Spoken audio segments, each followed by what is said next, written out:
Este lugar se llama la Calzada del Gigante. Está en el extremo más septentrional de Irlanda del Norte y es conocido por estas extrañas rocas hexagonales.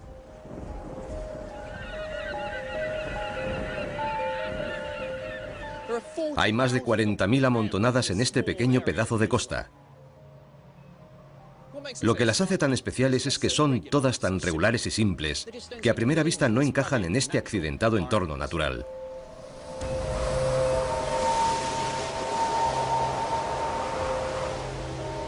Estas misteriosas formaciones rocosas hexagonales han despertado la imaginación de trovadores y contadores de relatos.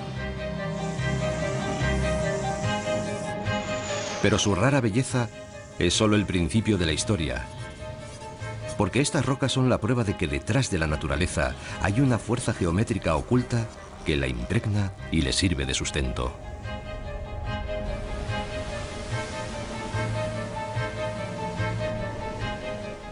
Y si podemos descubrir cuál es esa fuerza, eso nos ayudará a explicar por qué las cosas tienen una forma u otra, desde el microbio más pequeño hasta la formación de estas rocas y la creación del propio mundo.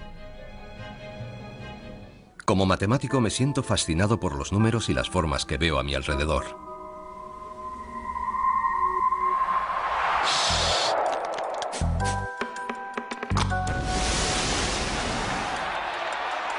Todo está relacionado, desde las abejas a las pompas de jabón,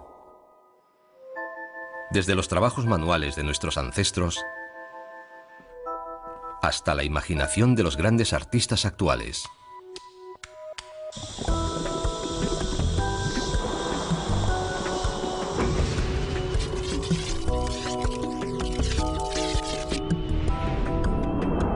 Esas son las conexiones ocultas sobre las que surge el código.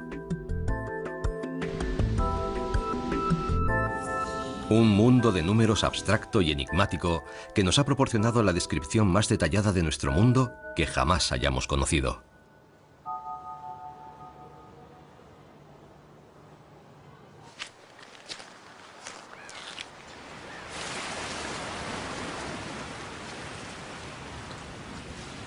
Desde que habitaran este lugar, hace 30.000 años, los humanos han intentado explicarse cómo pudieron emerger estas sorprendentes columnas hexagonales del fondo del mar de Irlanda. ¿Por qué tienen esa forma? ¿Y de dónde salieron originariamente? La leyenda dice que esta península fue una vez el hogar de un gigante llamado Finn McCool.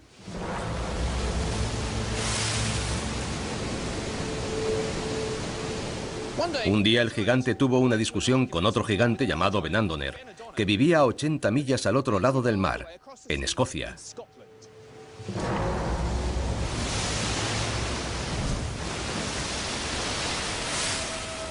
Primero intercambiaron algunos insultos y enseguida pasaron a arrojarse piedras. Y las cosas no tardaron en descontrolarse.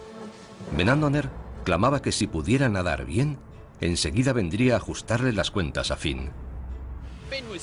Finn estaba tan furioso que empezó a arrancar grandes trozos de tierra y a arrojarlos al mar para crear una especie de senda por la que el gigante escocés pudiera venir a enfrentarse a él.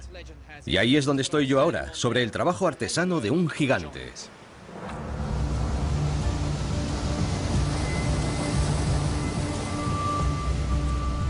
Es una bonita historia, pero la realidad es todavía mucho más increíble. Porque lo que está escrito en estas rocas es la verdad absoluta acerca del universo.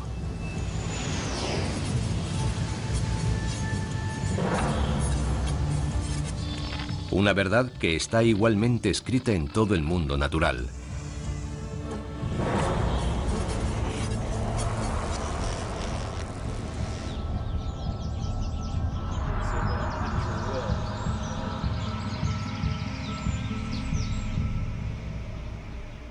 Estos vergeles de California acogen una de las mayores migraciones de animales de todo nuestro planeta.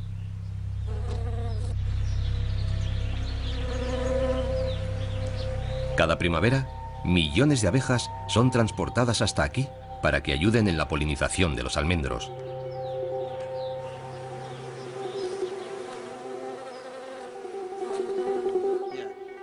Unos cuantos miles de esos enjambres son propiedad de Steve Golding.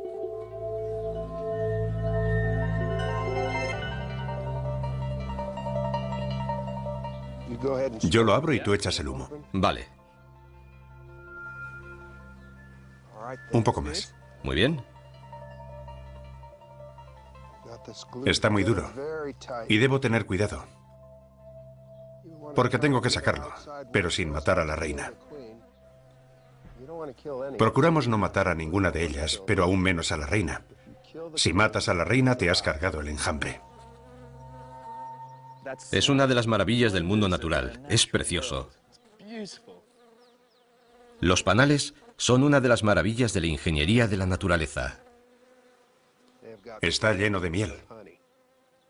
En ellos encuentran todo lo que necesitan. Un lugar en el que criar a sus pequeños y almacenar el alimento. Y está hecho enteramente de cera. Una sustancia tan costosa de producir que las abejas tienen que volar el equivalente a 12 vueltas a la Tierra para producir apenas medio kilo. Tiene aspecto de haber sido hecho por el hombre, de haber sido manufacturado. No parece que sea obra del mundo natural. La precisión y la exactitud de las líneas rectas es increíble. Sí, cierto. Es una maravilla de la ingeniería. Fíjate, son unos hexágonos perfectos. Sí, es increíble. Y el hexágono es una estructura muy resistente. Las abejas han repetido exactamente el modelo de las columnas de la calzada del gigante. Cada celda es idéntica a las demás. 6 paredes pegadas una a la otra en un ángulo exacto de 120 grados. Y cada abeja, en cualquier rincón del mundo, sabe cómo construir estas formas. Es como si el hexágono estuviera integrado en el ADN de las abejas. Ahí puedes ver a las abejas dentro de su celda. Es casi del mismo tamaño que sus cuerpos. Sí. ¿Utilizarán su cuerpo para calcular la geometría? Bueno, yo diría que esa es una observación bastante acertada.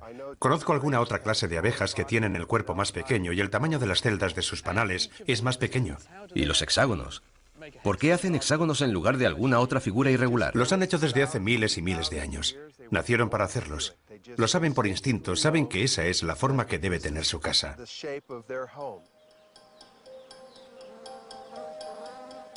Pero hay algo más que el mero instinto en el comportamiento de las abejas. Hay otra razón por la que construyen hexágonos. Y para revelarla tendremos que valernos del lenguaje universal de toda la naturaleza, las matemáticas.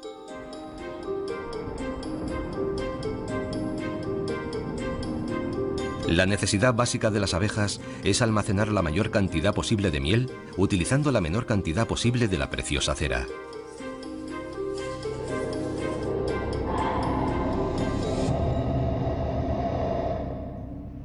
El panal de las abejas es una asombrosa obra de ingeniería, pero ¿cómo han evolucionado hasta llegar a crear ese modelo hexagonal? La verdad es que no tenían muchas alternativas. Si uno trata de poner pentágonos uno al lado del otro, la verdad es que no encajan bien. Los círculos también dejan muchos pequeños huecos libres entre ellos. Si las abejas quieren producir una red de formas regulares que encajen perfectamente, solo tienen 3 opciones: o hacer triángulos equiláteros, o cuadrados, o si no, los hexágonos de las abejas. Siendo así, ¿por qué las abejas eligen precisamente los hexágonos? Veamos. Resulta que para hacer los triángulos necesitarían mucha más cera que para hacer las otras formas. Pero los hexágonos son los que necesitan la menor cantidad de cera. Es una solución matemática con la que se ha dado hace apenas unos pocos años. La matriz hexagonal es la solución de almacenamiento más eficaz que las abejas podían haber elegido. Aunque con una pequeña ayudita de la evolución, ellas ya lo descubrieron hace millones de años. El código de la naturaleza funciona y las abejas están sintonizadas con él.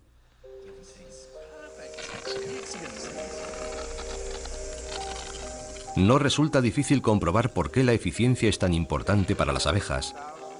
Después de todo, hacer cera es una tarea muy costosa. Pero ¿cuál será la razón para que el mismo modelo haya sido perpetuado en las rocas de la calzada del gigante? Los procesos geológicos que las crearon tuvieron lugar hace miles de años. Pero para comprender qué ocurrió, nosotros debemos dirigir nuestra mirada a unas estructuras que tan solo duran unos pocos segundos.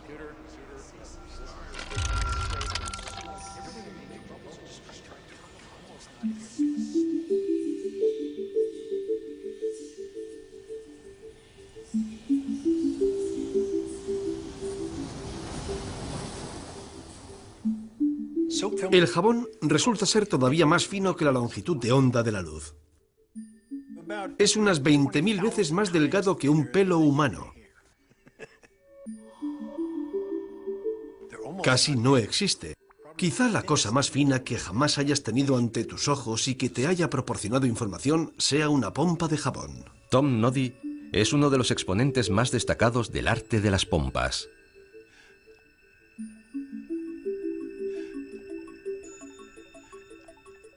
Los distintos colores de una pompa se deben a los diferentes grosores de la película de jabón. Eso quiere decir que cuando ves las distintas tonalidades de una pompa, estás captando un mapa topográfico de su superficie.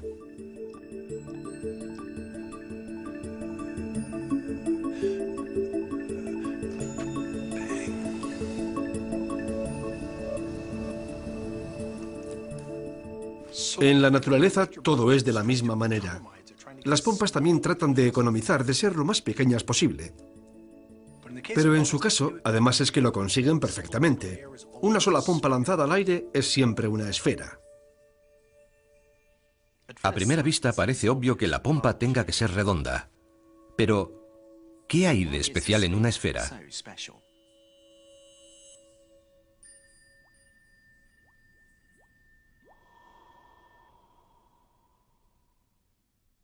La esfera es una superficie que no contiene esquinas y es infinitamente simétrica. De todas las formas que una pompa podría adoptar, la esfera es una de las que tiene el área más pequeña, lo cual la convierte al mismo tiempo en la más eficiente.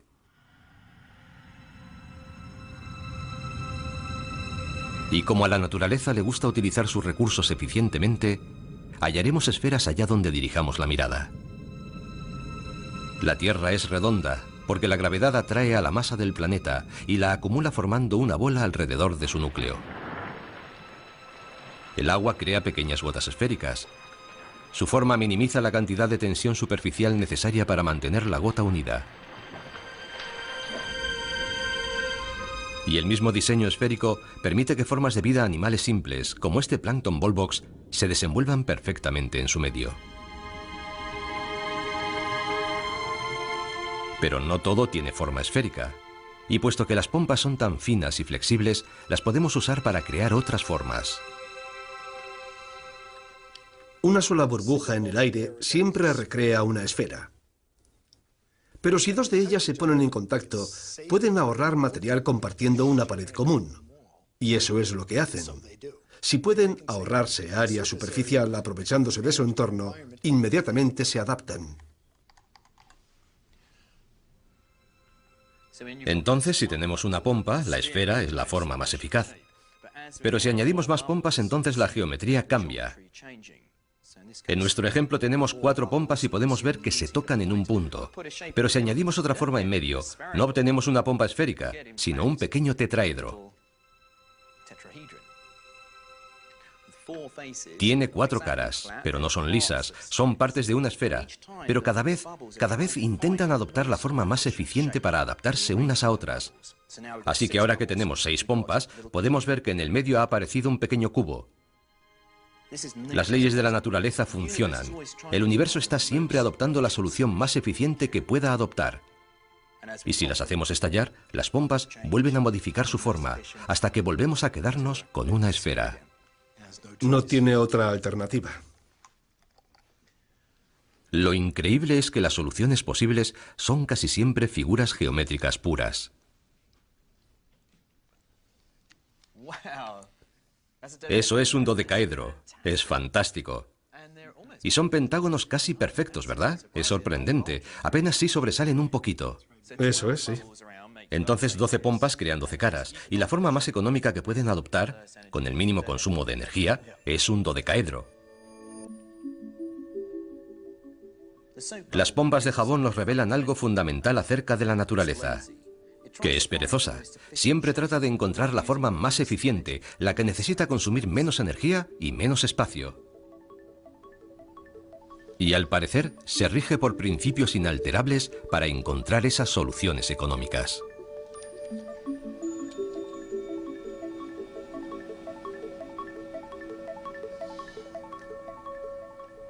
Las pompas son muy dinámicas. Cada vez que una estalla, las demás se reordenan para asumir la forma más eficaz posible. La forma que implique un menor consumo de energía. El objetivo es minimizar el área superficial a lo largo de toda la estructura de pompas. Este es un hermoso ejemplo de una de las leyes fundamentales de las burbujas, la de que las tres paredes de una pompa se encontrarán siempre en un ángulo de 120 grados. Y estés donde estés, dentro de la espuma, la ley siempre se cumple. Pero si hacemos todas las pompas exactamente del mismo tamaño, una forma empieza a aparecer como por arte de magia.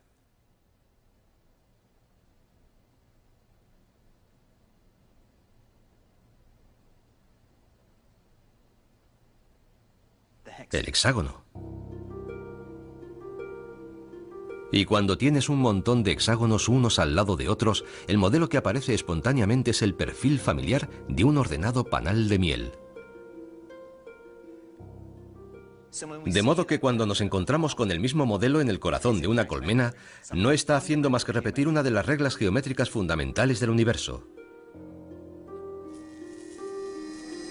Los principios que observamos en las burbujas nos permiten explicar de dónde proceden todas las estructuras. Y son esos mismos principios fundamentales de la forma los que se pusieron en marcha, en un lejano pasado geológico, en la Calzada del Gigante. Hace 50 millones de años, antes siquiera de que nadie imaginara historias de gigantes, esta era una zona muy inestable. La actividad volcánica era incesante. La roca derretida se abría camino a través de la capa de piedra caliza que tengo bajo mis pies y se esparcía por la superficie formando un enorme lago de lava. Cuando se enfrió, el lago se contrajo y al reducirse se resquebrajó. Y al hacerlo, las hendiduras dibujaron el camino más eficiente a través de la lava, que resultó ser este modelo hexagonal perfecto. Y nos legaron este monumento al orden y la economía de la naturaleza.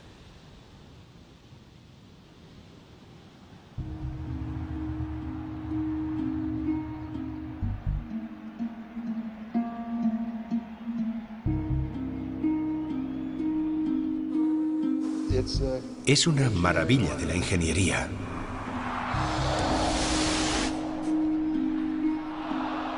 El código se hace visible donde menos lo esperas y define la forma del panal de las abejas. Lo han hecho durante miles y miles de años. Nacieron para hacerlo. Y conforma el contorno épico de la costa del Ulster. No encaja dentro de este escarpado entorno natural. Finn McCool. Y también se nos revela en la perezosa eficiencia de una película de jabón. 20.000 veces más fina que un pelo humano. Esos códigos naturales son tan básicos que los artistas y los arquitectos se han apropiado de ellos para dar forma al mundo actual.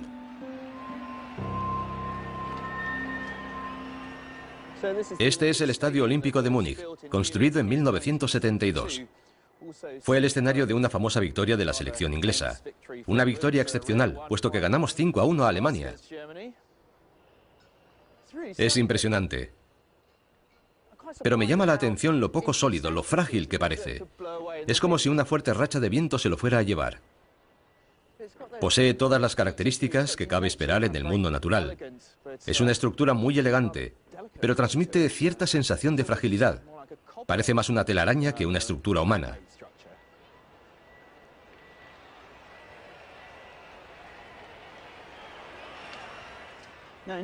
En 1972, o sea, en la era anterior al computador, era realmente difícil construir una estructura como esta. La distribución de las fuerzas que actúan sobre esta techumbre es una tarea increíblemente complicada. Habría sido prácticamente imposible calcular a mano una figura así y que resultara estable y asequible. Pero gracias a la revolucionaria idea de Frei Otto, ya no era necesario realizar los cálculos a mano.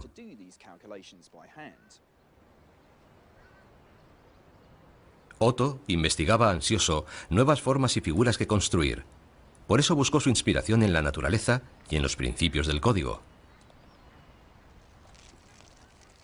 Lo que hizo Otto fue construir maquetas como esta que tengo aquí. Está hecha con cuerdas, cables y un pequeño pozo de agua. Vista así no parece gran cosa, pero cuando sumerjo la cuerda en la solución jabonosa y tiro de ella, entonces ocurre algo asombroso.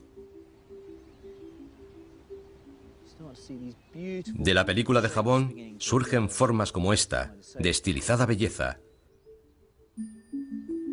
Y como pueden observar, no se trata de triángulos perfectos, sino de preciosas curvas y arcos que Otto sabía que eran intrínsecamente estables. Oh, este que me ha salido ahora sí que es bonito. Cada vez que tiramos de las cuerdas, la tensión superficial crea la forma más económica y eficiente. El resultado es una figura que no solamente es estable, sino también estéticamente atractiva.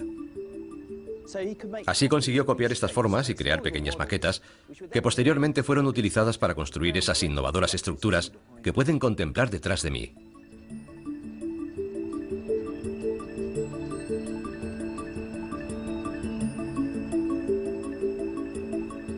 Frei Otto provocó una revolución en la arquitectura. Las curvas radicales del estadio de Múnich se han repetido en incontables estructuras actuales.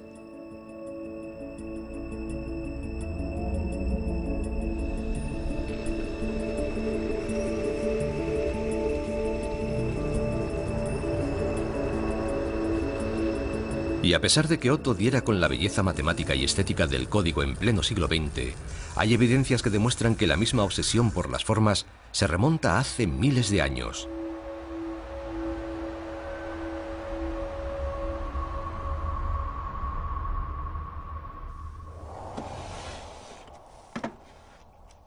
Estas bolas de piedra labrada fueron halladas en Escocia y se remontan al periodo neolítico, o sea, a hace más de 4000 años. Encajan perfectamente en la palma de la mano.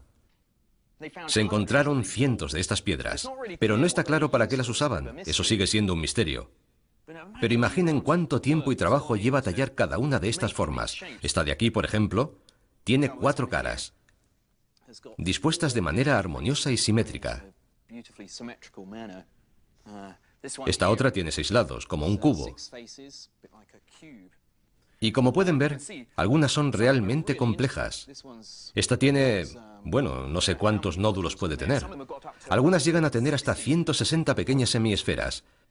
Pero lo importante es que estas piedras nos enseñan que hace miles de años ya existía una inquietud por la simetría y la regularidad.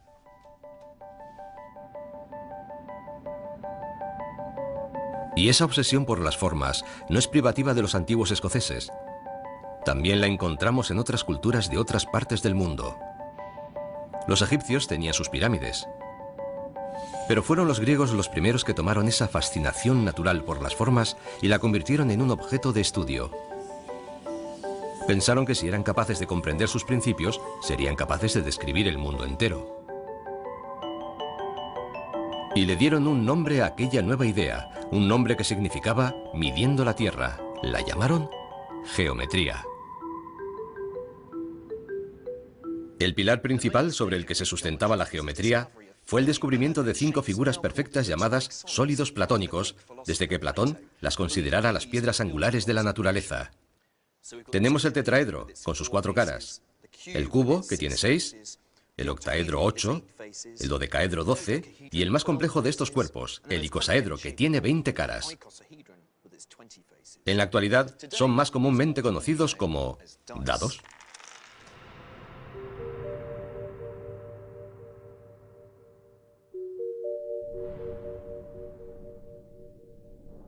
Los dados de 6 caras no son muy familiares.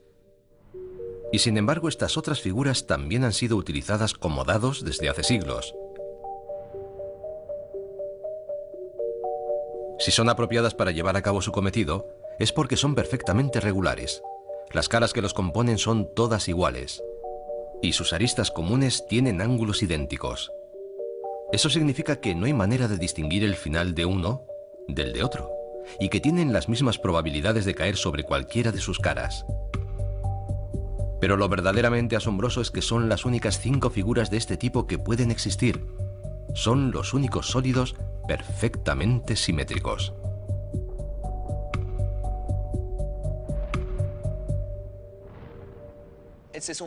Esa simetría casi mágica es la que hizo creer a los griegos que estas formas eran tan relevantes, tanto que las asociaron con las piezas fundamentales de la naturaleza: el aire, el fuego, la tierra, el cosmos y el agua. Sobre esas 5 formas se edificó el mundo natural. Es fácil caer en la tentación de desestimar esta interpretación por demasiado simplista. Es obvio que el mundo que nos rodea no está hecho solo de 5 perfectas figuras geométricas.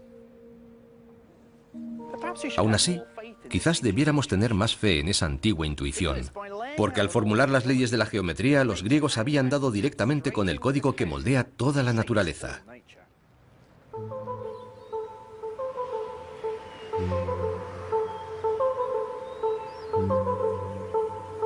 Resulta que las intuiciones de los griegos acerca de sus formas eran correctas, pero ellos no podían saberlo, porque en aquel momento el mundo que se regía por sus leyes de geometría era completamente invisible para ellos, aunque podemos encontrar evidencias en el subsuelo a gran profundidad.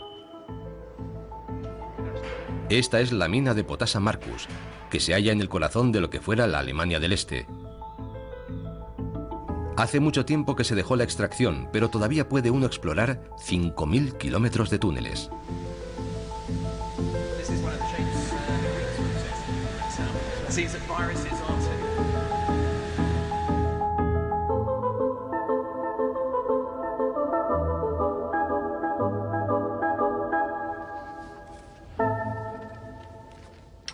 Es realmente impresionante. Nunca había visto algo similar. Yo diría que no hay nada igual en todo el mundo. Es asombroso, increíble. Y sigue hacia abajo por el túnel. La cavidad subterránea está repleta de perfectos cristales cúbicos que reflejan con precisión la geometría de los sólidos platónicos. Estos cubos son asombrosos. Fíjate, esta superficie es perfectamente lisa, y cuando llegas al borde y deslizas un dedo por él, está muy afilado. Desciende formando un ángulo recto exacto. A los arquitectos ya les gustaría poder trabajar con tanta precisión. No parece real. Y si miras dentro de ellos, puedes ver que todas las grietas forman ángulos rectos y figuras geométricas. Absolutamente irreal. Aunque en realidad esto no tiene nada de especial, solo es cloruro sódico, lo que conocemos como sal común. Lo mismo que le echamos a las patatas fritas. Lo que ocurre es que, claro, uno no se encuentra normalmente con un cristal de sal de este tamaño.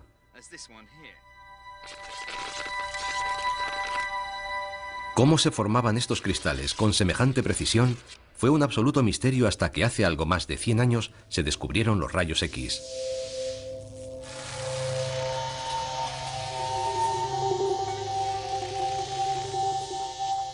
La capacidad de ver el interior del cuerpo humano revolucionó lo que hasta entonces sabíamos acerca de nuestra biología. Y cuando apuntamos los rayos X hacia los cristales, un mundo invisible se reveló ante nuestros ojos. Un mundo al mismo tiempo misterioso y geométrico. Era el mundo del átomo, y estas nítidas imágenes simétricas, llamadas patrones de difracción, podían desvelar cómo los átomos individuales se agrupaban para formar los cristales de esta caverna. Para comprenderlo mejor, tenemos que pensar que estos son sombras. Así, de la misma manera que una radiografía de mi mano es la sombra de los huesos que están bajo mi piel, esta es la sombra de los millones de átomos que contiene un cristal.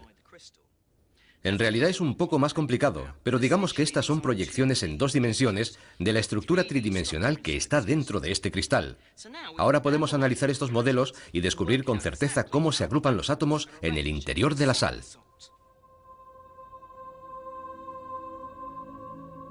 Solo dispuestos de una única manera, sería posible que los átomos reprodujeran un patrón modelo como este.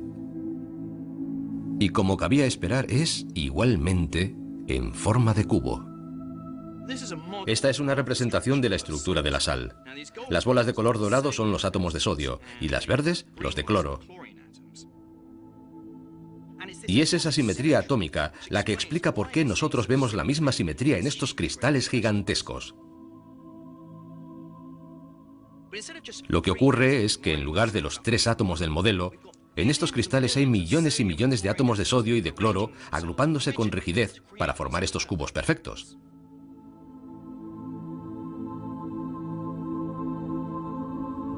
Lo más especial de esta cueva es que la perfecta disposición geométrica de los átomos se haya mantenido en esos cristales tan enormes.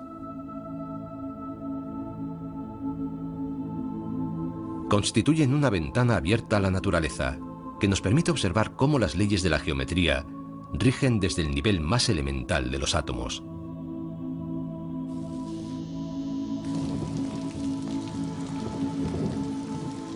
Pero lo más fascinante es que encontraremos las mismas leyes no solo en las demás rocas y minerales, sino también en nuestro propio interior. He venido al Departamento de Biología Química y Estructural de la Universidad Imperial College en Londres. Steve Matthews investiga cómo los átomos individuales construyen sistemas vivientes, como usted o como yo. Los rayos X son una radiación de energía muy poderosa y las proteínas son muy delicadas. Por eso lo enfriamos en un baño de nitrógeno líquido, con el que rociamos todo el cristal. En esta pequeña asa de alambre hay otro cristal, pero en esta ocasión se trata de un cristal de proteína. Es parte de la maquinaria de las células vivientes. Del mismo modo que hemos podido descubrir la estructura atómica de los cristales de sal por medio de los rayos X, igualmente podemos deducir la forma de las moléculas de proteína, aunque no es tan sencillo interpretar los resultados. Me resulta dificilísimo encontrar un nombre geométrico para esta forma. Parece un borrón, pero... No, aún no tiene una forma definida, pero esos borrones se agrupan y se disponen y toman forma.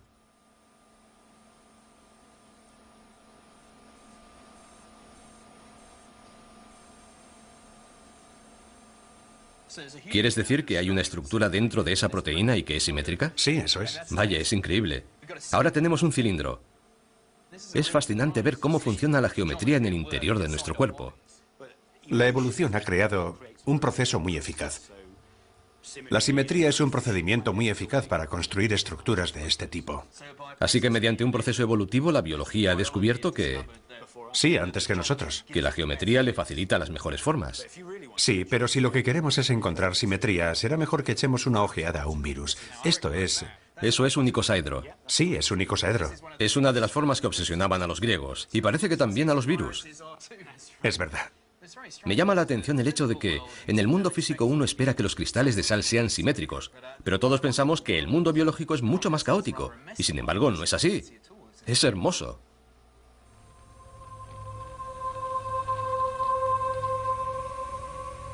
Las formas geométricas que se encuentran en el corazón de nuestras células son las más eficaces que puede crear la naturaleza. Parece que los griegos tenían razón. Son sus formas las que construyen nuestro mundo y le dan su belleza natural.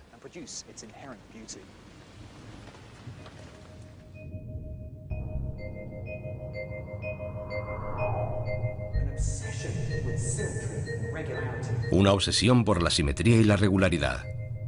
El código escoge las formas unas veces por su eficiencia, las piedras angulares de la naturaleza, y otras porque sirven de soporte para la estructura en la que encajan las piezas más diminutas. Es el código natural en funcionamiento. Encajan perfectamente en la palma de la mano. Aquello que los griegos descubrieron en la teoría matemática se encuentra en el corazón de la naturaleza, desde los cristales a los virus. Todo parece muy claro. Sí, es un icosaedro. Es único en todo el mundo.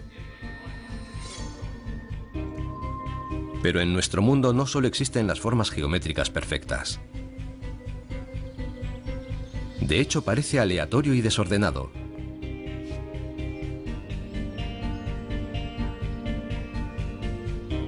Para saber por qué, tenemos que dirigir nuestra atención al cielo y a los cristales que nos caen de él. Los copos de nieve se forman dentro de las nubes y caen a la tierra en un vistoso despliegue.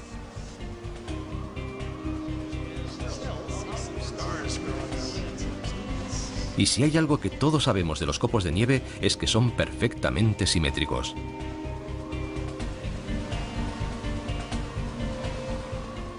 Ya hemos llegado.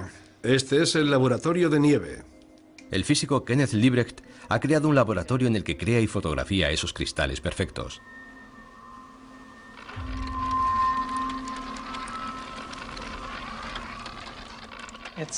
Es una cámara de frío. En la parte inferior está a unos 40 grados bajo cero, aunque arriba está a 40 sobre cero. Esta cámara trata de imitar lo que ocurre en el interior de las nubes.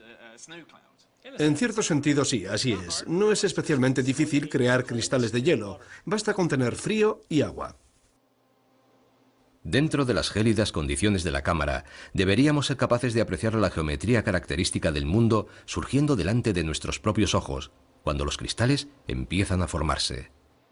Ahora, con un poco de suerte, veremos cómo empiezan a formarse algunas estrellas al final de esas agujas. En cuanto cae la temperatura, millones de moléculas de vapor de agua se fusionan y se agrupan espontáneamente formando estos patrones de 6 puntas. Al menos eso es lo que dice la teoría. Pero la realidad resulta ser muy diferente. Como Ken ha descubierto en el laboratorio, es prácticamente imposible producir copos de nieve perfectos. No creo que alguno de esos sea simétrico. No, ninguno. Ni uno solo. Mira ese. ¿Cuál es la probabilidad de obtener un copo de nieve perfectamente simétrico ahí dentro? Los copos de nieve absolutamente perfectos y fotogénicos son 1 entre 1.000.000, como lo oyes. ¿En serio? Algunos salen con 5 lados, otros con 3. ¿Con 5 lados? No puede ser. O 3. Y a veces solo te sale un esbozo. Mira, es difícil apreciarlo, pero este desbarajuste que ves, es un estrafalario copo de nieve. Tendemos a creer que un copo de nieve es algo perfectamente simétrico, pero esa es una noción idealizada, porque la realidad es que son mucho más complejos e irregulares de lo que pensamos. A escala molecular se muestra bastante perfecto, pero a medida que el cristal va creciendo, los átomos no se disponen siempre exactamente de la misma forma, de modo que su crecimiento depende del entorno, está subordinado a la temperatura y la humedad. Y así empieza a crecer de una manera y luego se desplaza a otro lugar de la nube y crece de otra forma y luego de otra y luego de otra. Para cuando el cristal de nieve cae al suelo, ha dejado tras de sí una compleja etapa de crecimiento, al final de la cual se ha convertido en un cristal muy complejo. Ah, ahí va.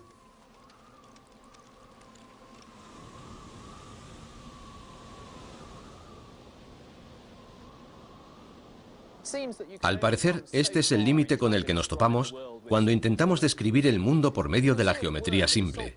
Podemos ver cómo funcionan los cristales de sal de la cueva de cristal, pero realmente este es uno de los raros sitios de todo el mundo en el que puedes encontrar cristales semejantes. Las abejas emplean la geometría simple para construir sus panales. La perfección con que cumplen su cometido es el resultado de miles de años de evolución, y solo muy de vez en cuando puede uno encontrar un copo de nieve perfectamente simétrico.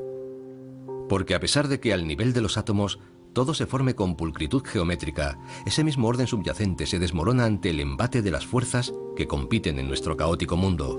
Ni siquiera la calzada del gigante es una matriz hexagonal pura. Está muy cerca de serlo. Pero entre los hexágonos también encontramos pentágonos, columnas de 7 lados, incluso unas pocas tienen 8 lados.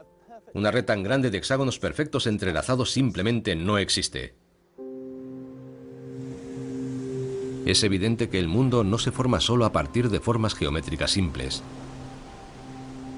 El movimiento del mar y el flujo de las olas, por ejemplo, son demasiado complejos para ser explicados únicamente en esos términos. Es difícil imaginar cómo podríamos dar con un código que desentrañase toda esa complejidad.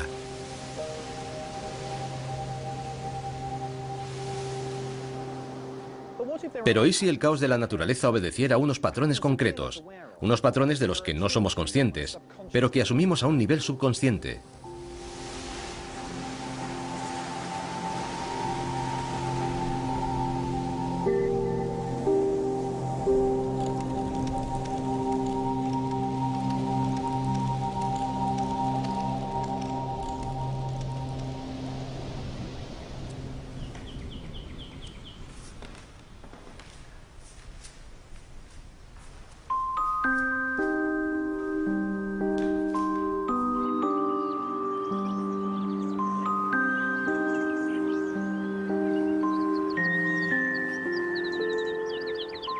Este granero acogió una de las grandes revoluciones artísticas del siglo XX.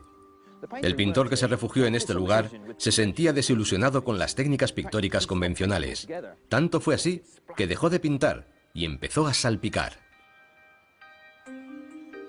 Fue tan controvertido como el arte que produjo. Era arrogante, autodestructivo y bebedor. Y puede que también un visionario. Se llamaba Jackson Pollock. Todavía se puede apreciar que hay pintura en el suelo. Pollock ponía un lienzo fuera, en el suelo. Y luego, muchas veces bebido, dejaba caer chorretones de pintura por toda su superficie.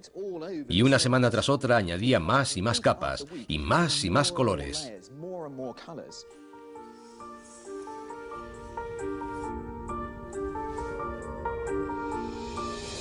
El resultado era increíble. Un gran estallido de impresionismo abstracto. Esparcía la pintura, cubría de pintura todo el espacio. Las obras pictóricas de Pollock conmocionaron el mundo del arte. Nadie había visto nada igual hasta aquel momento. La revista Life lo nombró artista del siglo. Otros se burlaron de él y calificaron su trabajo como la basura impresentable de un lunático alcohólico. Pero aunque provocaran gran controversia, la pintura de Pollock tuvo una enorme influencia. Que no será menor, a pesar de que los aparentemente desordenados garabatos sean extrañamente impactantes, irresistibles, inspiradores. Han sido muchos los que han tratado de copiar la técnica de Pollock, unos para rendirle homenaje y otros para falsificar sus obras, pero nadie ha conseguido reproducir la magia que Pollock imprimía a sus obras originales. Las obras de Pollock parecen haber captado algo del aspecto más salvaje del mundo natural, pero durante mucho tiempo nadie supo explicar exactamente qué hacía que su obra resultase tan atractiva. Hasta que el artista y físico Richard Taylor se propusiera descubrir las claves e inventó una máquina capaz de emular el excéntrico estilo pictórico de Pollock.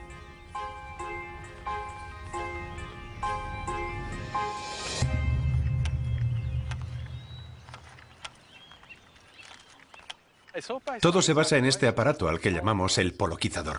¿Poloquizador? Me gusta. Básicamente consiste en un péndulo impulsado. Ya sabes que un péndulo sencillo es muy regular, como un reloj. Pero a nuestro le hemos añadido aquí arriba este mecanismo que golpea la cuerda del péndulo mientras está oscilando y que provoca un tipo de movimiento distinto al que llamamos movimiento caótico. Es como si esto fuera la mano de Pollock y simula el mismo movimiento que hacía mediante ese balanceo con el que pintamos. Eso es, son procedimientos muy similares. Es muy efectivo. Recreando la técnica del artista, el poloquizador es capaz de imitarle incluso en un aspecto muy particular de su obra. Y es que su pintura se ve exactamente igual, no importa la distancia a la que uno esté. Sigues viendo los mismos patrones desplegándose ante tus ojos. Y en un cuadro de Pollock, todos esos patrones son iguales aunque sus escalas sean diferentes. Se trata de una propiedad llamada fractal. Entonces, si cogiera unos cuantos cuadros hechos a diferentes escalas y se los mostrara a alguien, ¿quieres decir que no sabrían decirme cuál está más cerca y cuál está más lejos? Efectivamente, mientras no veas el borde del lienzo, es imposible que sepas si estás a 10 metros o a medio metro del cuadro. Eso es porque ambos tienen exactamente el mismo nivel de complejidad. Más que ningún otro pintor, Jackson Pollock fue capaz de repetir coherentemente en todas sus obras el mismo nivel de complejidad, independientemente de la escala.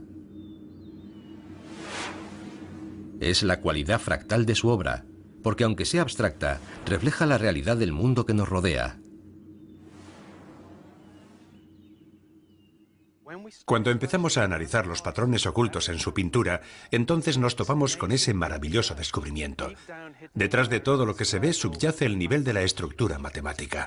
Así que es justamente la delicada interacción entre algo aparentemente desordenado y caótico, pero que en realidad posee una estructura, y el código que oculto subyace dentro de la misma.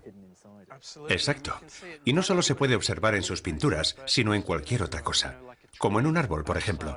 Si lo miras desde muy lejos, ves ese tronco grueso del que salen unas pocas ramas. A nivel superficial, uno diría que son un revoltijo de cosas y parecen extremadamente complejos, pero nuestro ojo puede percibir que en ello subyace también alguna estructura matemática. Pollock fue la primera persona que lo trasladó a un lienzo de una manera tan directa como ningún otro artista lo había logrado antes. Es la auténtica huella dactilar de la naturaleza. Y eso es lo más fascinante del arte de Pollock. Él trató de crear una obra desprovista de significado convencional, y lo que hizo fue encontrarse con la esencia fundamental. Porque los fractales son la forma en que la naturaleza construye el mundo. Las nubes son fractales porque presentan la misma cualidad. Las nubes gigantes son exactamente idénticas a las pequeñas. Y lo mismo pasa con las rocas. Solo por su aspecto uno no podría decir si lo que ve es una enorme montaña o una humilde roca. Y también hay fractales vivientes, como este árbol. Es fácil constatar que se trata de un fractal, porque si te fijas en una rama grande puedes observar que es una reproducción a pequeña escala del mismo árbol. Y las ramas más pequeñas que salen a su vez de las grandes también tienen la misma forma. Se trata del mismo patrón que se repite una y otra vez, solo que a diferentes escalas. Y los árboles constituyen una demostración palpable del enorme poder del sistema fractal. Su gran complejidad proviene de reglas muy sencillas. La razón por la que el árbol ha escogido esa forma es porque su objetivo es maximizar la cantidad de luz de sol que recibe. Un sistema muy ingenioso y muy simple a la vez, porque una sola regla es suficiente para crear esa figura. El árbol crece y luego se divide, crece y se divide. Y aplicando esa regla una y otra vez, obtenemos esa forma tan compleja a la que llamamos árbol.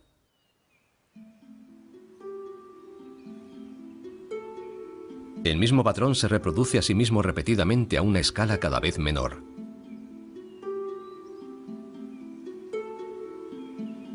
Es fácil comprobar la eficacia de esa regla. Crecer un poquito y luego ramificarse. Crecer y ramificarse. Y de pronto ante nuestros ojos aparece un árbol matemáticamente exacto. Pero del mismo modo que uno nunca encuentra un copo de nieve perfecto, tampoco encontrará un árbol perfecto. Pero si le añadimos una cierta variabilidad natural, diferentes capas de crecimiento, el viento y alguna incidencia ocasional, el resultado es un árbol de aspecto muy real. Y encontraremos el mismo sistema de ramificación fractal repetido en toda la naturaleza. En su interior subyace un nivel de estructura matemática.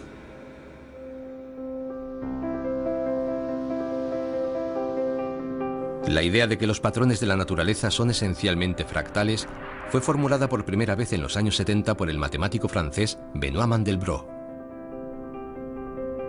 Esta es su creación más famosa, el conjunto de Mandelbrot.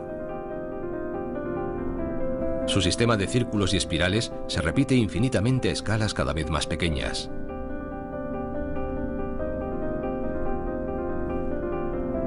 Y esa infinita complejidad se creó a partir de una sencilla función matemática.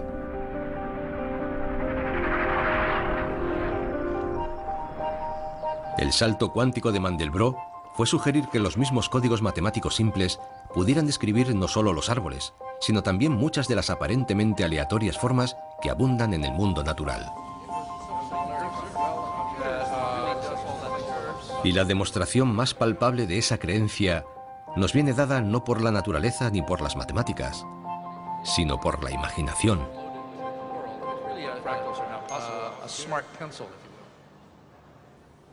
En la década de los 80, un informático que trabajaba para la empresa aeronáutica Boeing estaba intentando generar imágenes de los aviones creadas por computador. En Boeing descubrimos un método de crear superficies curvas bastante perfectas y decidí aplicárselo a los aviones.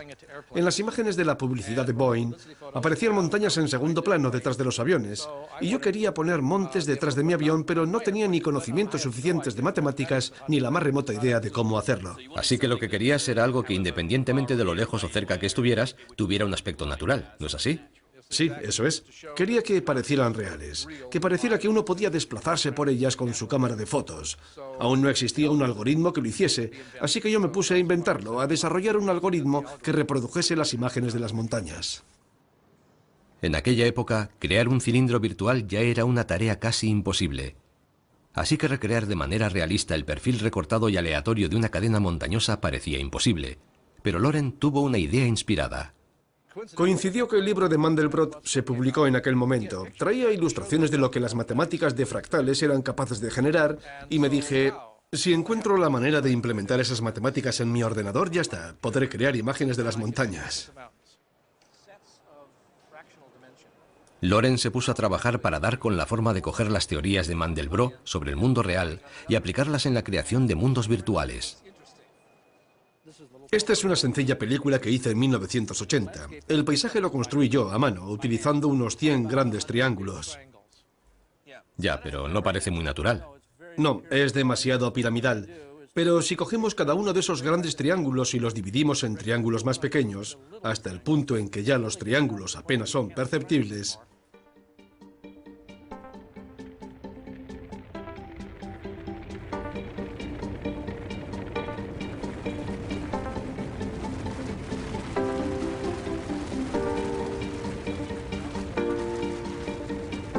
Loren había descubierto que se podía valer de la matemática de los fractales para convertir un puñado de triángulos en mundos virtuales muy realistas.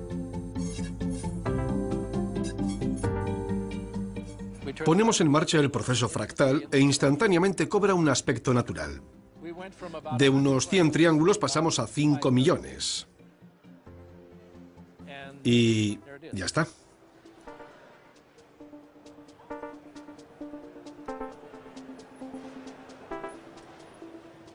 Ya podemos saltar desde el acantilado. Parece que es un mundo tridimensional auténtico. Y podemos sobrevolar el paisaje. Sí, tanto si nos alejamos 10 kilómetros como si nos acercamos a 10 centímetros. Todos los detalles son generados automáticamente en solo unos segundos. Es esa cualidad fractal, esa complejidad infinita la que lo consigue. Es lo que yo quería. Sí.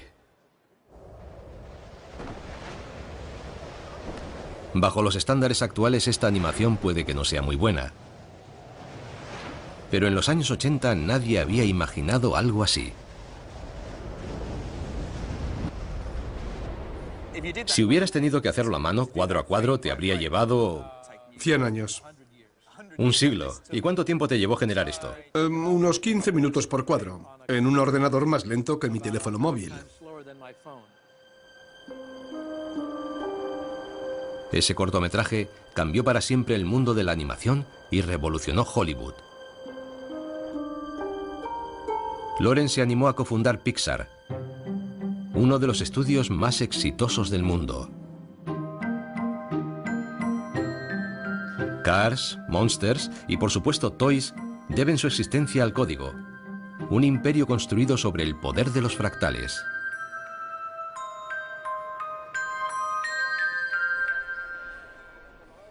¿Fue consciente en aquel momento del potencial de su descubrimiento? Bueno, enseguida, en medio segundo, me di cuenta de que era un gran descubrimiento.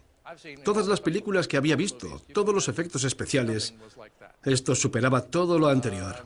Mi corazón dio un vuelco. Y el poder de los fractales sigue estando en la base de la fábrica de películas de Pixar.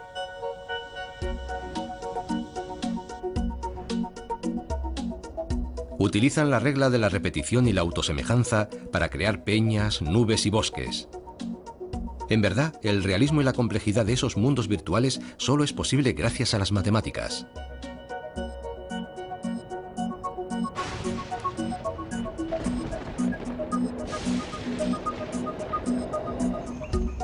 En esas películas, los fractales están en todos lados.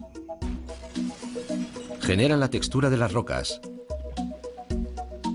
y dan vida a la selva.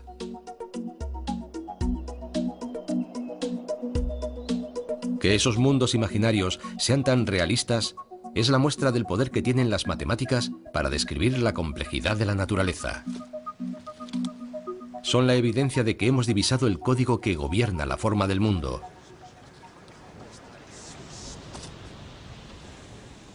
Pero se trata de un código muy complicado. Si queremos entender la forma del mundo, tendremos que empezar por considerar el funcionamiento de la geometría de las formas al nivel más simple. Debemos tener en cuenta que el universo es perezoso y que siempre buscará la solución más eficiente.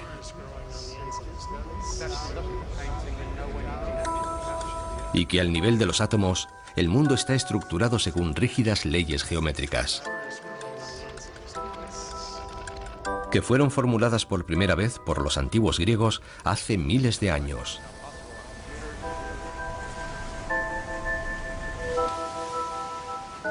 También tenemos que apreciar la complejidad de dicha geometría evolucionando en competencia con las fuerzas del mundo natural. Y eso significa también comprender cómo la aparente aleatoriedad que observamos a nuestro alrededor está sometida al dictado de reglas matemáticas, como los fractales. Reglas que pueden explicar los patrones a que obedece todo, desde el caos de las pinturas de Pollock a la estructura de los árboles y al realismo de los mundos virtuales.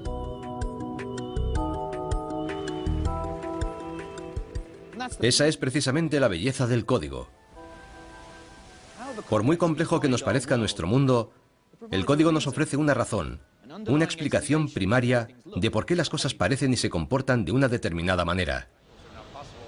Es el código de leyes de la naturaleza.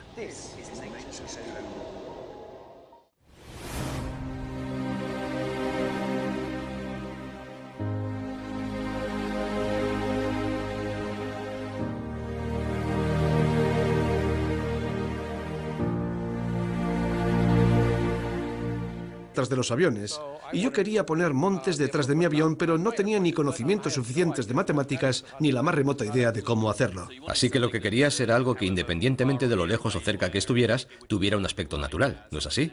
Sí, eso es. Quería que parecieran reales, que pareciera que uno podía desplazarse por ellas con su cámara de fotos. Aún no existía un algoritmo que lo hiciese, así que yo me puse a inventarlo, a desarrollar un algoritmo que reprodujese las imágenes de las montañas. En aquella época, crear un cilindro virtual ya era una tarea casi imposible.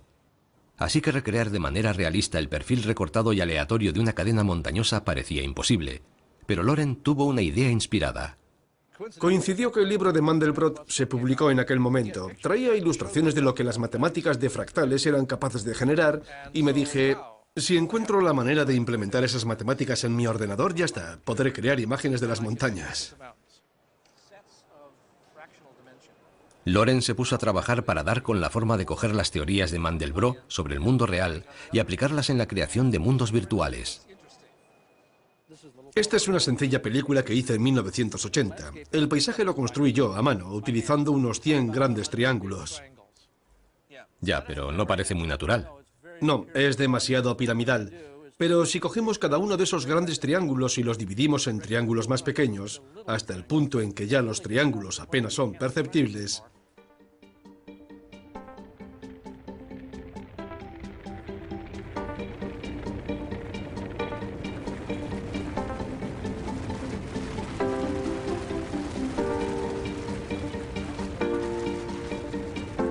Loren había descubierto que se podía valer de la matemática de los fractales para convertir un puñado de triángulos en mundos virtuales muy realistas. ponemos en marcha el proceso fractal e instantáneamente cobra un aspecto natural. De unos 100 triángulos pasamos a 5 millones. Y ya está.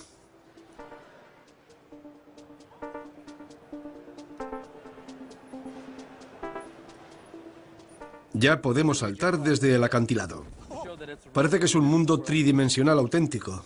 Y podemos sobrevolar el paisaje. Sí, tanto si nos alejamos 10 kilómetros como si nos acercamos a 10 centímetros. Todos los detalles son generados automáticamente en solo unos segundos.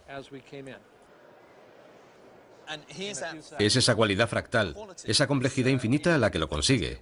Es lo que yo quería. Sí. Bajo los estándares actuales, esta animación puede que no sea muy buena. Pero en los años 80 nadie había imaginado algo así. Es precioso. Los panales son una de las maravillas de la ingeniería de la naturaleza. Está lleno de miel. En ellos encuentran todo lo que necesitan. un lugar en el que criar a sus pequeños y almacenar el alimento. Y está hecho enteramente de cera, una sustancia tan costosa de producir que las abejas tienen que volar el equivalente a 12 vueltas a la Tierra para producir apenas medio kilo. Tiene aspecto de haber sido hecho por el hombre, de haber sido manufacturado. No parece que sea obra del mundo natural. La precisión y la exactitud de las líneas rectas es increíble. Sí, cierto. Es una maravilla de la ingeniería. Fíjate, son unos hexágonos perfectos. Sí, es increíble. Y el hexágono es una estructura muy resistente. Las abejas han repetido exactamente el modelo de las columnas de la calzada del gigante. Cada celda es idéntica a las demás. 6 paredes pegadas una a la otra en un ángulo exacto de 120 grados. Y cada abeja, en cualquier rincón del mundo, sabe cómo construir estas formas. Es como si el hexágono estuviera integrado en el ADN de las abejas. Ahí puedes ver a las abejas dentro de su celda. Es casi del mismo tamaño que sus cuerpos. Sí. ¿Utilizarán su cuerpo para calcular la geometría? Bueno, yo diría que esa es una observación bastante acertada. Conozco alguna otra clase de abejas que tienen el cuerpo más pequeño y el tamaño de las celdas de sus panales es más pequeño. ¿Y los hexágonos?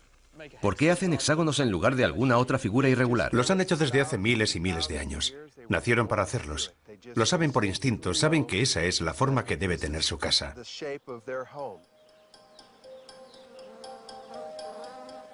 Pero hay algo más que el mero instinto en el comportamiento de las abejas. Hay otra razón por la que construyen hexágonos. Y para revelarla tendremos que valernos del lenguaje universal de toda la naturaleza: las matemáticas.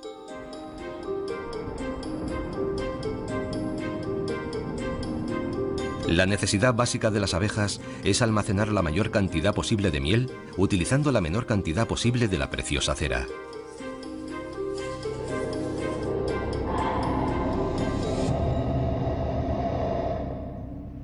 El panal de las abejas es una asombrosa obra de ingeniería, pero ¿cómo han evolucionado hasta llegar a crear ese modelo hexagonal?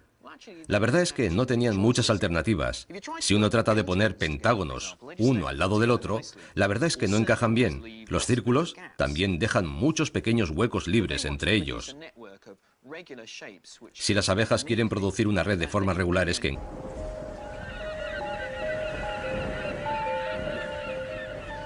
Hay más de 40.000 amontonadas en este pequeño pedazo de costa.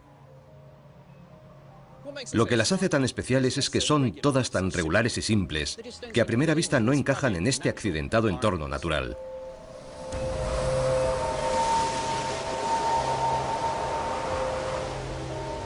Estas misteriosas formaciones rocosas hexagonales han despertado la imaginación de trovadores y contadores de relatos. Pero su rara belleza es solo el principio de la historia, porque estas rocas son la prueba de que detrás de la naturaleza hay una fuerza geométrica oculta que la impregna y le sirve de sustento.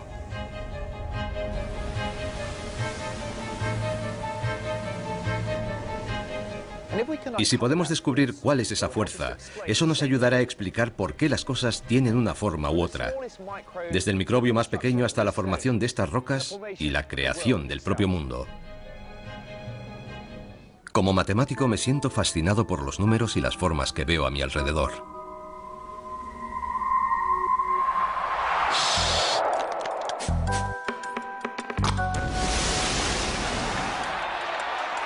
Todo está relacionado, desde las abejas a las pompas de jabón, desde los trabajos manuales de nuestros ancestros hasta la imaginación de los grandes artistas actuales.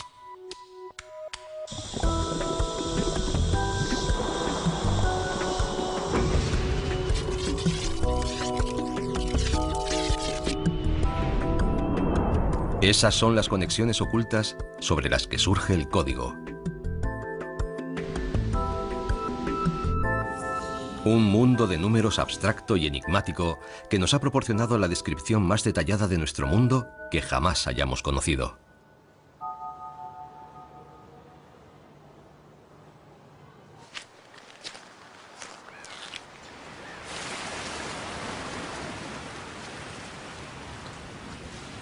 Desde que habitaran este lugar, hace 30.000 años, los humanos han intentado explicarse cómo pudieron emerger estas sorprendentes columnas hexagonales del fondo del mar de Irlanda.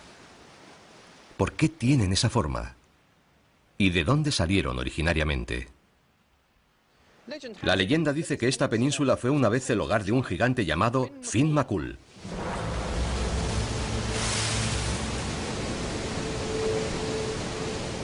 Un día el gigante tuvo una discusión con otro gigante llamado Benandoner, que vivía a 80 millas al otro lado del mar, en Escocia. No sé cuántos nódulos puede tener. Algunas llegan a tener hasta 160 pequeñas semiesferas. Pero lo importante es que estas piedras nos enseñan que hace miles de años ya existía una inquietud por la simetría y la regularidad.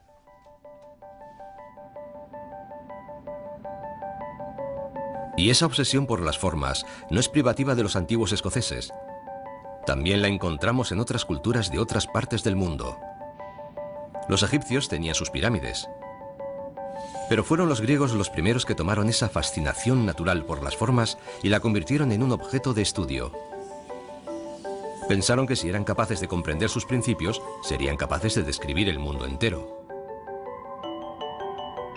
Y le dieron un nombre a aquella nueva idea, un nombre que significaba midiendo la tierra. La llamaron geometría. El pilar principal sobre el que se sustentaba la geometría fue el descubrimiento de 5 figuras perfectas llamadas sólidos platónicos, desde que Platón las considerara las piedras angulares de la naturaleza. Tenemos el tetraedro, con sus 4 caras, el cubo, que tiene 6, el octaedro 8, el dodecaedro 12, y el más complejo de estos cuerpos, el icosaedro, que tiene 20 caras. En la actualidad son más comúnmente conocidos como dados.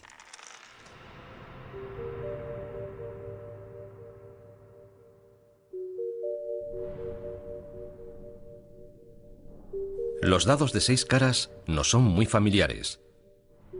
Y sin embargo, estas otras figuras también han sido utilizadas como dados desde hace siglos. Si son apropiadas para llevar a cabo su cometido, es porque son perfectamente regulares. Las caras que los componen son todas iguales. Y sus aristas comunes tienen ángulos idénticos. Eso significa que no hay manera de distinguir el final de uno del de otro, y que tienen las mismas probabilidades de caer sobre cualquiera de sus caras. Pero lo verdaderamente asombroso es que son las únicas 5 figuras de este tipo que pueden existir. Son los únicos sólidos perfectamente simétricos.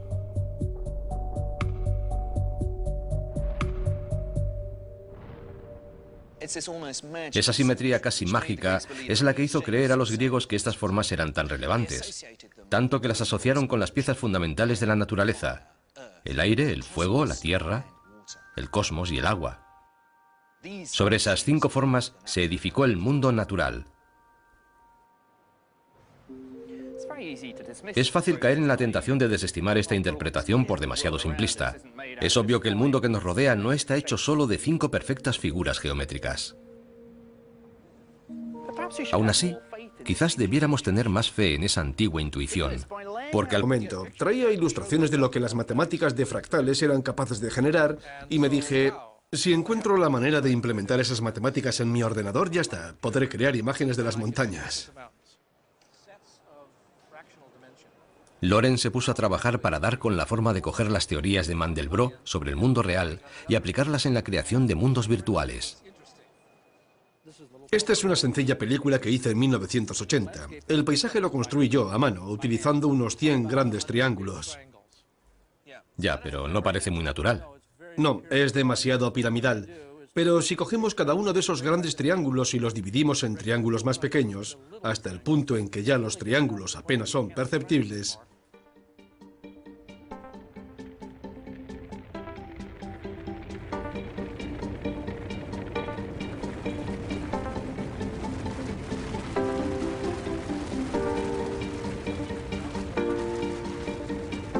Loren había descubierto que se podía valer de la matemática de los fractales para convertir un puñado de triángulos en mundos virtuales muy realistas.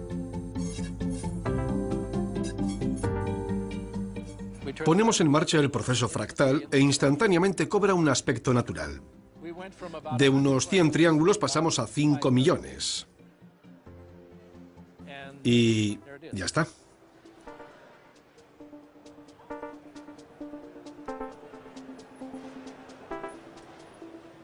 Ya podemos saltar desde el acantilado. Parece que es un mundo tridimensional auténtico. Y podemos sobrevolar el paisaje. Sí, tanto si nos alejamos 10 kilómetros como si nos acercamos a 10 centímetros. Todos los detalles son generados automáticamente en solo unos segundos. Es esa cualidad fractal, esa complejidad infinita la que lo consigue. Es lo que yo quería. Sí. Bajo los estándares actuales, esta animación puede que no sea muy buena. Pero en los años 80 nadie había imaginado algo así. Si hubieras tenido que hacerlo a mano, cuadro a cuadro, te habría llevado 100 años. un siglo. ¿Y cuánto tiempo te llevó generar esto? Unos 15 minutos por cuadro, en un ordenador más lento que mi teléfono móvil. Ese cortometraje cambió para siempre el mundo de la animación y revolucionó Hollywood. Lawrence se animó a cofundar Pixar, uno de los estudios más exitosos del mundo. Cars, Monsters y por supuesto Toys deben su existencia al código, un imperio construido sobre el poder de los fractales. Perfectamente simétrico. Porque a pesar de que al nivel de los átomos todo se forme con pulcritud geométrica, ese mismo orden subyacente se desmorona ante el embate de las fuerzas que compiten en nuestro caótico mundo. Ni siquiera la calzada del gigante es una matriz hexagonal pura. Está muy cerca de serlo. Pero entre los hexágonos también encontramos pentágonos, columnas de 7 lados, incluso unas pocas tienen 8 lados. Una red tan grande de hexágonos perfectos entrelazados simplemente no existe. Es evidente que el mundo no se forma solo a partir de formas geométricas simples. El movimiento del mar y el flujo de las olas, por ejemplo, son demasiado complejos para ser explicados únicamente en esos términos. Es difícil imaginar cómo podríamos dar con un código que desentrañase toda esa complejidad.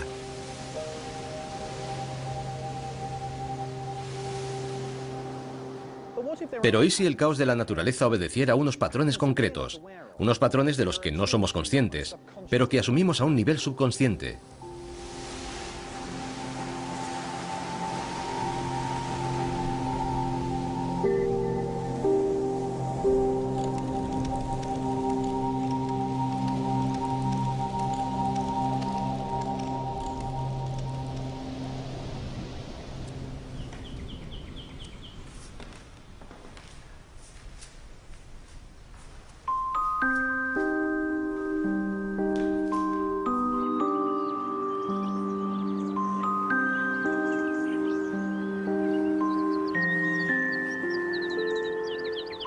Este granero acogió una de las grandes revoluciones artísticas del siglo XX. El pintor que se refugió en este lugar se sentía desilusionado con las técnicas pictóricas convencionales. Tanto fue así que dejó de pintar y empezó a salpicar. Fue tan controvertido como el arte que produjo. Era arrogante, autodestructivo y bebedor. Y puede que también un visionario. Se llamaba Jackson Pollock. Todavía se puede apreciar que hay pintura en el suelo. Pollock ponía un lienzo fuera, en el suelo. Y luego, muchas veces bebido, dejaba caer chorretones de pintura por toda su superficie. Y una semana tras otra añadía más y más capas, y más colores.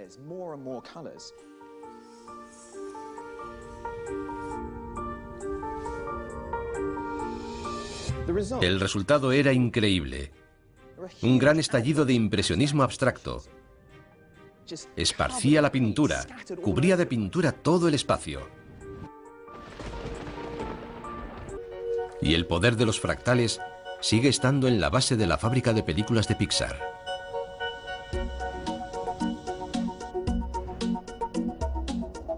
Utilizan la regla de la repetición y la autosemejanza para crear peñas, nubes y bosques. En verdad, el realismo y la complejidad de esos mundos virtuales solo es posible gracias a las matemáticas.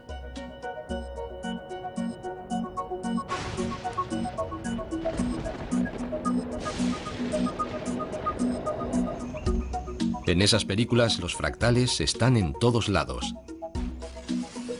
Generan la textura de las rocas y dan vida a la selva.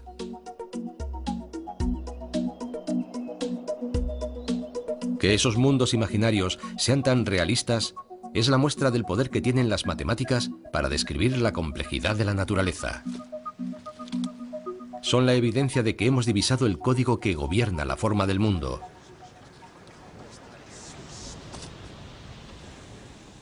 Pero se trata de un código muy complicado. Si queremos entender la forma del mundo, tendremos que empezar por considerar el funcionamiento de la geometría de las formas al nivel más simple. Debemos tener en cuenta que el universo es perezoso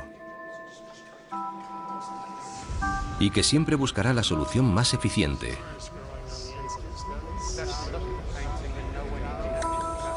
Y que al nivel de los átomos, el mundo está estructurado según rígidas leyes geométricas, que fueron formuladas por primera vez por los antiguos griegos hace miles de años.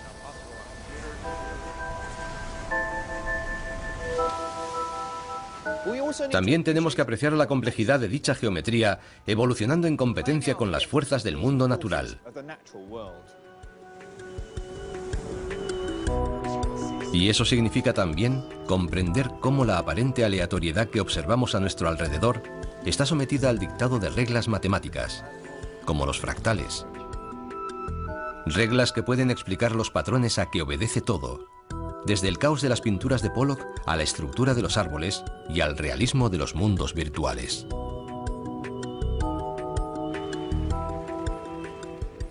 Esa es precisamente la belleza del código. Por muy complejo que nos parezca nuestro mundo, el código nos ofrece una razón, una explicación primaria de por qué las cosas parecen y se comportan de una determinada manera. Es el código de leyes de la naturaleza.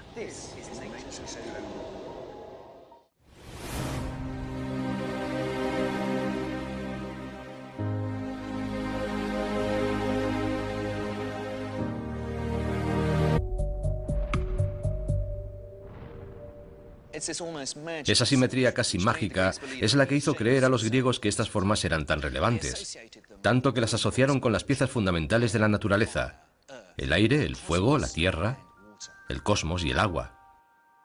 Sobre esas 5 formas se edificó el mundo natural.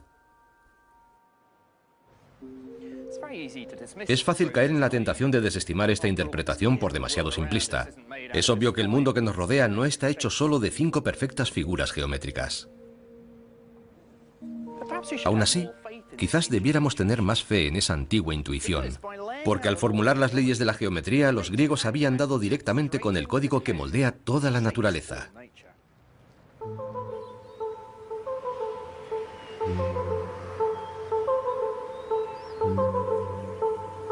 Resulta que las intuiciones de los griegos acerca de sus formas eran correctas, pero ellos no podían saberlo, porque en aquel momento el mundo que se regía por sus leyes de geometría era completamente invisible para ellos, aunque podemos encontrar evidencias en el subsuelo a gran profundidad.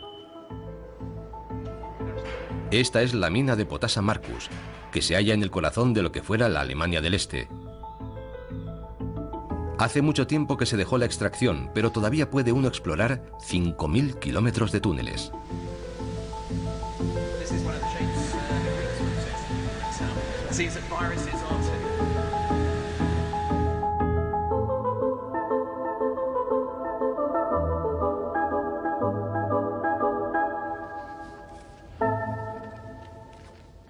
Es realmente impresionante.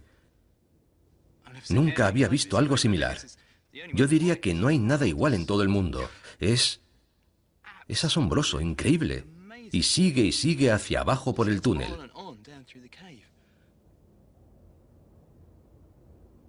La cavidad subterránea está repleta de perfectos cristales cúbicos que reflejan con precisión la geometría de los sólidos platónicos. Estos cubos son asombrosos.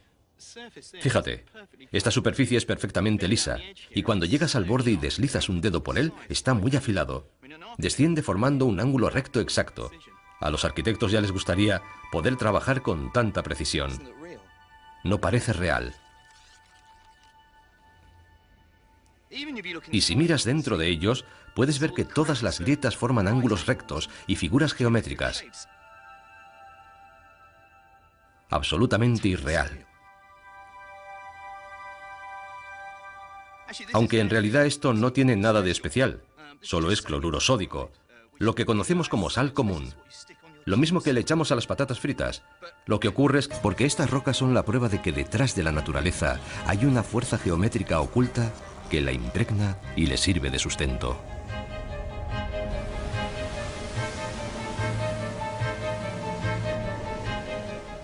Y si podemos descubrir cuál es esa fuerza, eso nos ayudará a explicar por qué las cosas tienen una forma u otra. Desde el microbio más pequeño hasta la formación de estas rocas y la creación del propio mundo.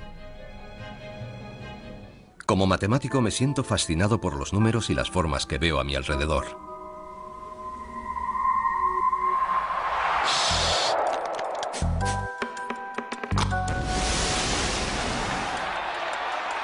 Todo está relacionado, desde las abejas a las pompas de jabón,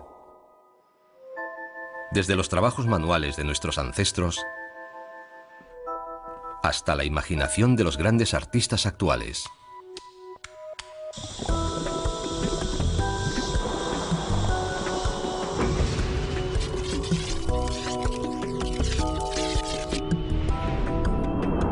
Esas son las conexiones ocultas sobre las que surge el código. Un mundo de números abstracto y enigmático que nos ha proporcionado la descripción más detallada de nuestro mundo que jamás hayamos conocido.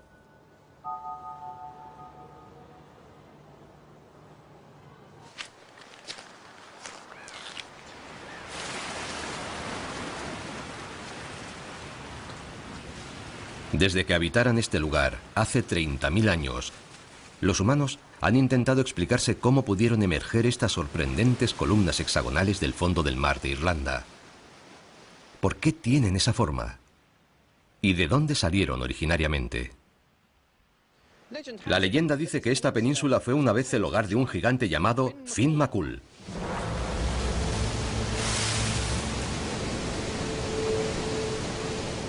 Un día el gigante tuvo una discusión con otro gigante llamado Benandoner, que vivía a 80 millas al otro lado del mar, en Escocia.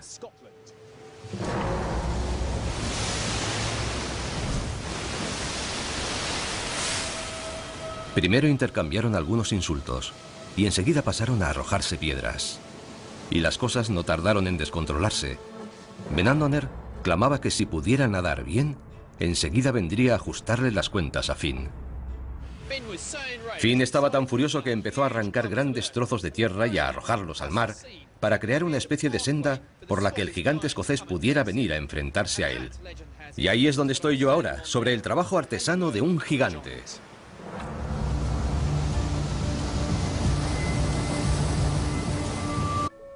Las pompas son muy dinámicas.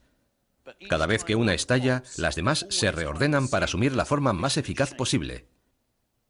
La forma que implique un menor consumo de energía. El objetivo es minimizar el área superficial a lo largo de toda la estructura de pompas. Este es un hermoso ejemplo de una de las leyes fundamentales de las burbujas, la de que las tres paredes de una pompa se encontrarán siempre en un ángulo de 120 grados. Y estés donde estés, dentro de la espuma, la ley siempre se cumple. Pero si hacemos todas las pompas exactamente del mismo tamaño, una forma empieza a aparecer como por arte de magia.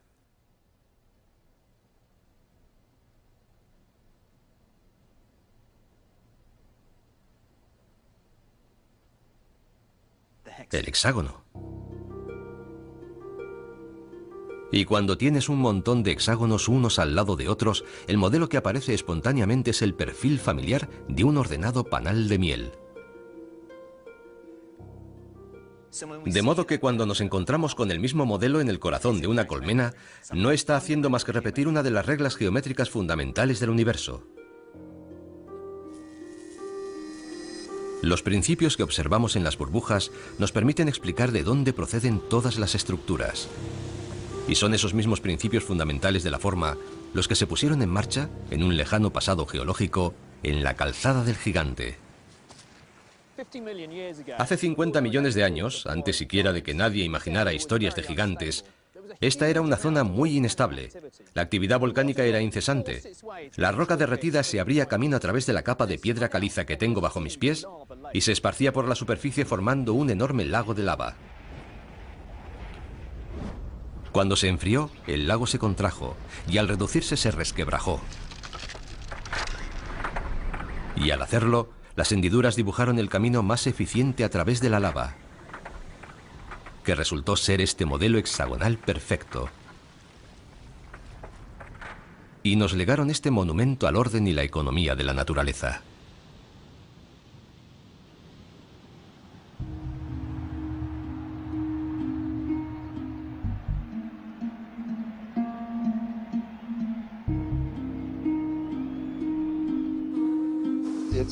Es una maravilla de la ingeniería.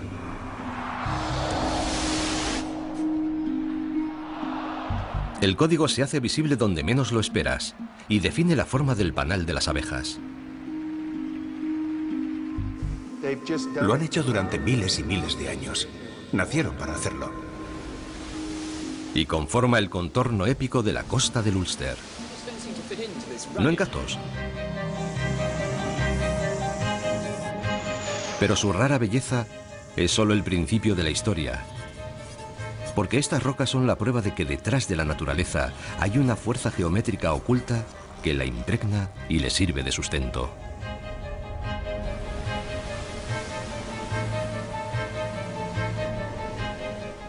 Y si podemos descubrir cuál es esa fuerza, eso nos ayudará a explicar por qué las cosas tienen una forma u otra.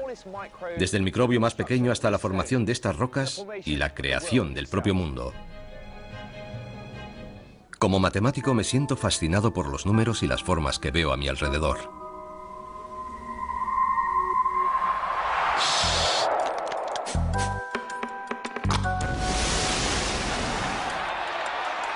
Todo está relacionado, desde las abejas a las pompas de jabón, desde los trabajos manuales de nuestros ancestros hasta la imaginación de los grandes artistas actuales.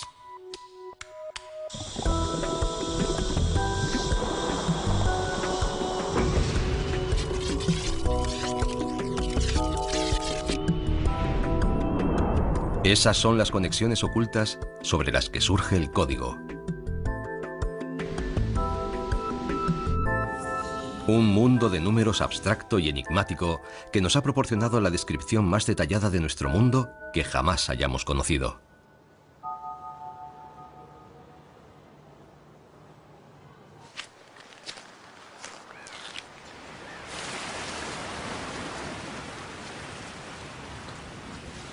Desde que habitaran este lugar, hace 30.000 años, los humanos han intentado explicarse cómo pudieron emerger estas sorprendentes columnas hexagonales del fondo del mar de Irlanda. ¿Por qué tienen esa forma? ¿Y de dónde salieron originariamente? La leyenda dice que esta península fue una vez el hogar de un gigante llamado Finn McCool.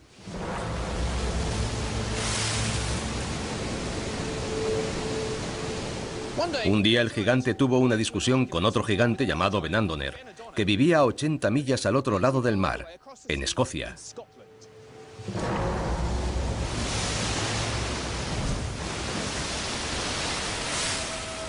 Primero intercambiaron algunos insultos y enseguida pasaron a arrojarse piedras. Y las cosas no tardaron en descontrolarse. Benandoner clamaba que si pudiera nadar bien, enseguida vendría a ajustarle las cuentas a Finn. Finn estaba tan furioso que empezó a arrancar grandes trozos de tierra y a arrojarlos al mar para crear una especie de senda por la que el gigante escocés pudiera venir a enfrentarse a él. Y ahí es donde... Solo dispuestos de una única manera, sería posible que los átomos reprodujeran un patrón modelo como este. Y como cabía esperar, es, igualmente, en forma de cubo. Esta es una representación de la estructura de la sal. Las bolas de color dorado son los átomos de sodio y las verdes los de cloro. Y es esa simetría atómica la que explica por qué nosotros vemos la misma simetría en estos cristales gigantescos.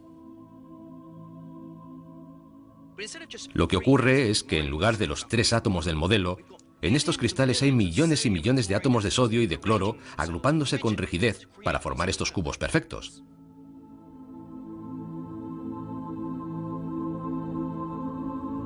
Lo más especial de esta cueva es que la perfecta disposición geométrica de los átomos se haya mantenido en esos cristales tan enormes. Constituyen una ventana abierta a la naturaleza, que nos permite observar cómo las leyes de la geometría rigen desde el nivel más elemental de los átomos.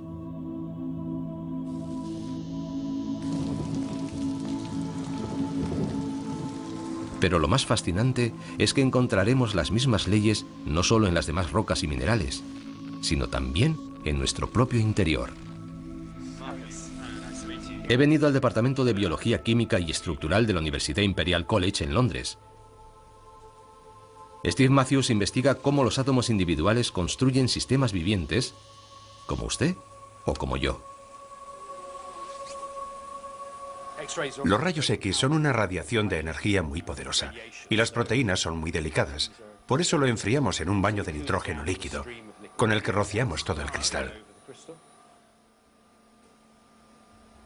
En esta pequeña asa de alambre hay otro cristal, pero en esta ocasión se trata de un cristal de proteína. Es parte de la maquinaria de las células vivientes. Del mismo modo que hemos podido descubrir la estructura atómica de los cristales de sal por medio de los rayos X, igualmente podemos deducir la forma de las moléculas de proteína, aunque no es tan sencillo interpretar los resultados. Me resulta dificilísimo encontrar un nombre geométrico para esta forma. Parece un borrón, pero... No, aún no tiene una forma definida, pero esos borrones se agrupan y se disponen y toman forma.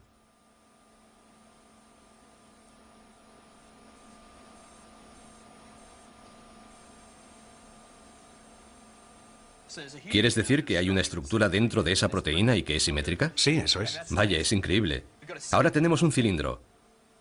Es fascinante ver cómo funciona la geometría en el interior de nuestro cuerpo. La evolución ha creado un proceso muy eficaz. La simetría es un procedimiento. Han sido muchos los que han tratado de copiar la técnica de Pollock, unos para rendirle homenaje y otros para falsificar sus obras, pero nadie ha conseguido reproducir la magia que Pollock imprimía a sus obras originales.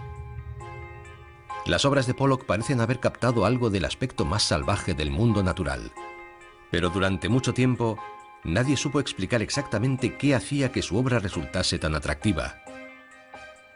Hasta que el artista y físico Richard Taylor se propusiera descubrir las claves e inventó una máquina capaz de emular el excéntrico estilo pictórico de Pollock.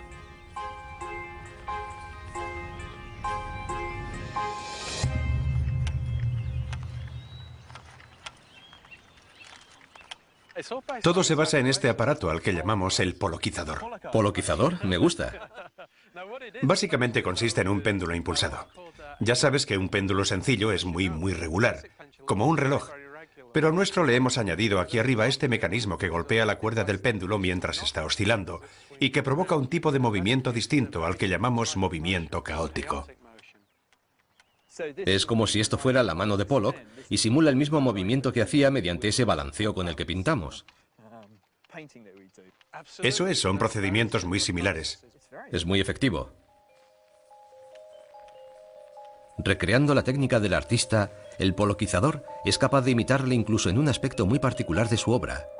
Y es que su pintura se ve exactamente igual, no importa la distancia a la que uno esté. Sigues viendo los mismos patrones desplegándose ante tus ojos. Y en un cuadro de Pollock, todos esos patrones son iguales aunque sus escalas sean diferentes. Se trata de una propiedad llamada fractal. Entonces, si cogiera unos cuantos cuadros hechos a diferentes escalas y se los mostrara a alguien, ¿quieres decir que no sabrían decirme cuál está más cerca y cuál está más lejos? Efectivamente, mientras no veas el borde del lienzo, es imposible que sepas si estás a 10 metros o a medio metro del cuadro. Eso es porque ambos tienen exactamente el mismo nivel de complejidad. Más que ningún otro pintor, Jackson Pollock fue capaz de repetir coherentemente en todas sus obras el mismo nivel de complejidad, independientemente de la escala. Es la cualidad fractal de su obra, porque aunque sea abstracta, refleja la realidad del mundo que nos rodea. Cuando empezamos a analizar los patrones ocultos en su pintura, entonces nos topamos con ese maravilloso descubrimiento. Detrás de todo lo que se ve subyace el nivel de la estructura matemática. Así que es justamente la delicada interacción entre algo aparentemente desordenado y caótico, pero que en realidad posee una estructura, y el código que oculto subyace dentro de la misma. Exacto. Y no solo